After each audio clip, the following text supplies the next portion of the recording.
সমস্ত কম্পিটিটিভ এক্সামে এই কোডিং এবং ডিকোডিং অঙ্ক দেখা যায়। এই কোডিং ডিকোডিং অঙ্কের শর্টকাট সমাধান কি আছে দেখো, শর্টকাট সমাধান এর মধ্যেই লুকিয়ে আছে। এখানে কম্প্যাক্টকে DQNRBS এবং সনিকে TQOA যদি লেখা হয় তাহলে মোটরোলাকে আমরা কি লিখবো? তাহলে প্রথম অক্ষর এখানে সি আছে, এখানে জি আছে, সি থেকে জি থেকে গেলে 1 প্লাস 1 হচ্ছে, তাহলে সি এ সি তারপরে জি 1।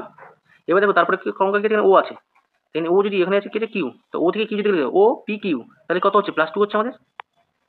এরপরে দেখো এম আছে, এম এখানে কিছু এন আছে, এম এর পরে কি এন, তার মানে +1 হচ্ছে এখানে। আবার কি আছে এখানে পি আছে, পি এর পরে কি পি কিউ আর, আবার +2 হচ্ছে। তারপরে কিছু এ আছে, এর পরে বি আছে, তার মানে +1 হচ্ছে। তারপরে কিছু কিউ এর পরে এস আছে, তাহলে কিউ আর এস +2 হচ্ছে। দেখো এখানে 1 প্লাস 1, প্রথমে 1 তারপরে 2 +1 +2 +1 +2 আবার +1 +2 এসছে। তাহলে এই ফর্ম এই সিকোয়েন্সে যদি চলি তাহলে আমাদের মোটরোলার কি হবে? এখানে এম এর পরে কি আছে এম এন,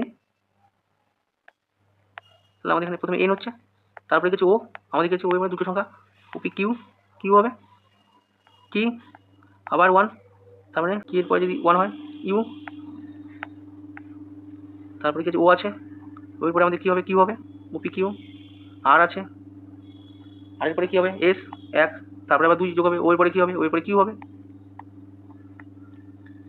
তারপরে এল আছে, এল এর পরে কি হবে এল, এল এর পরে কি হয় এম হয়, তারপরে আমাদের কি আছে এ আছে, এরপরে কি হবে, তাহলে দুটো সংখ্যা, তাহলে বি সি হবে।